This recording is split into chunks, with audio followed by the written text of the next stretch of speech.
Alright, the entire Genesis Impactors spoiler is here. And I'm very, very excited for this, actually. This kind of caught me aback here. I was a little bit shocked that we got this early, but alright. I guess we gotta get it out before the holidays. So we know Crowley is in here as probably a super rare. I see that Zora has the gold lettering. I know a lot of you guys are like, Robbie, don't go off of the lettering. Patience. Alright, so Zora looks like it's going to be an Ultra. Riona, the Magista of So the first piece I need here is going to be an Ultra. We'll take this. This is acceptable. Endymion, is this a rare? Or a secret rare? That's interesting. Iwas, the Magista's Spell Spirit. No text. I see a Vaharam here with no text. Of course, we saw earlier that this is going to be the collector's rare in the set. Looks very gorgeous, by the way. Also, it looks like it's going to be base and ultra. So, right off the bat, 2 cards for the Magidoll deck, Ultra. Fingers crossed, alright? Let's keep this going. Nothing here. This looks like secret. There's where I cry. Magista's Invocation looks like it's going to be a secret rare. Or rare. I'm not quite sure how the set's supposed to work with this. Yeah, there's that. Live Twins. Now, considering a lot of people want to play this, and by a lot of people want to play this, I mean, let's be honest here. I do think that there is potential in this, but the fact that these are probably going to be super low rarity, there's nothing too terminally crazy about this. This doesn't surprise me. So, of course, Lila down here getting the other Ultra. Okay, so this, and this, or not this, this are all CRs. This is not a CR that we've seen yet. There are 2 CRs missing from what I've seen, and there's another reprint on this set that I think is going to be the CR. But, what's going on here, Konami? Why did you just skip this one? I found that really weird in terms of things. Ooh, I see that this has no name here, but the Evil or Live Twin channel does. Okay. Secret Password also doesn't have anything too going for it. And then I see secret. Yikes. I cry every time. I really hope that whatever we're doing with the short prints in this set aren't going to be crazy, because I would like to be able to afford this stuff. The set value, a lot of people are already disappointed that there's nothing too crazy in this, and that's fine. I understand that, but you have to remember that people are pushing the collector's rares were going to carry this set on their back, because a lot of the archetypes here aren't super competitive. While they do have their casual merit, that's not enough for a lot of crazy people to want to go out and pick up the stuff. But alright, the thing I'm looking forward to most here is Drytron. And I read 2 comments from people earlier yesterday that were like, oh my god, they took out the I. I'm so mad they put a Y in here. I'm like, why are you mad about that? At least we got to keep the name Drytron. Alright? We could have been so much worse off here.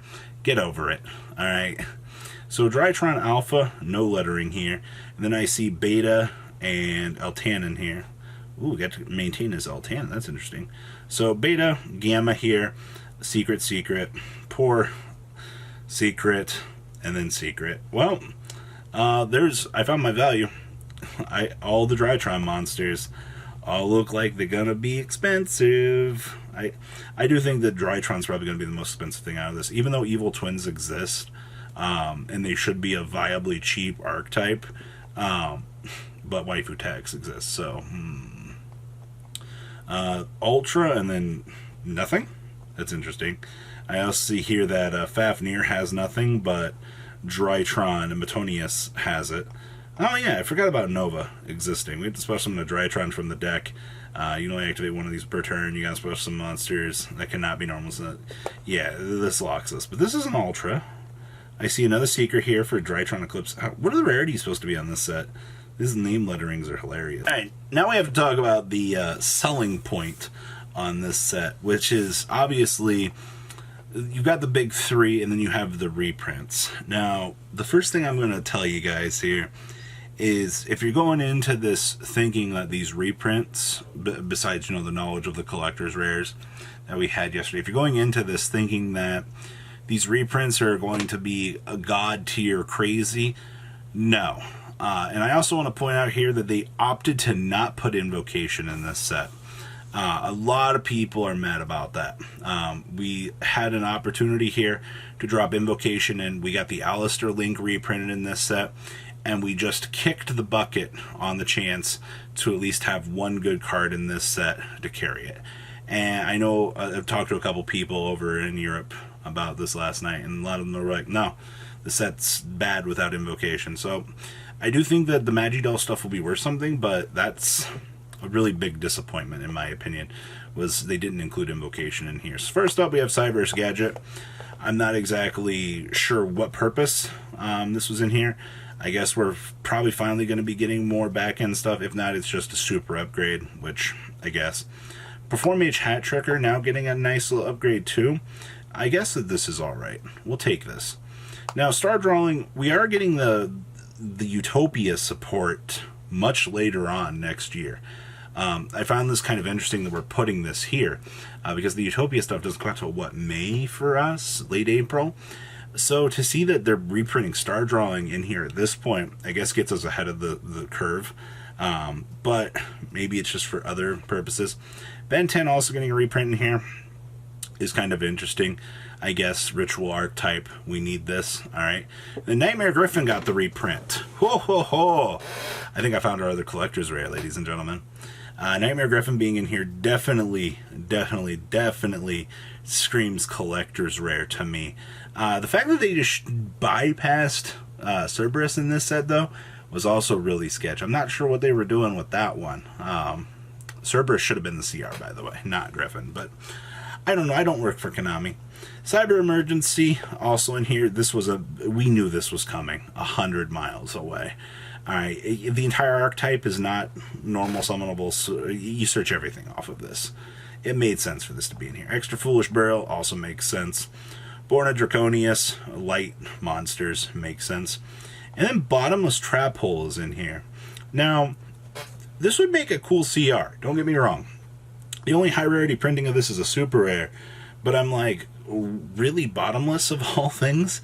So, this is interesting. Herald of Ultimateness being in here is kind of, it makes sense. You've got the whole Ritual Archetype. And then Chalice Slime getting a frickin' upgrade. I hear the echoes of every Ritual player out there right now going, yay, yay, we get Chalice Slime upgrades. I feel this, alright. I see we have Beat Cop here in the set as the CR, we knew this. Backup Secretary, also getting this is a foil upgrade now at this point. Special Summon Extender for Cyverse, this is good. CR. The number 896 is in here. I don't know where this came from. 3 level 2s to make this. Is this a CR? I would have laughed if they would have made this a CR. They still might, I don't know at this point, but this was an interesting reprint. And then we dropped Alistair in here with Book of the Law, Cocytus, and then Invoked Malangelica.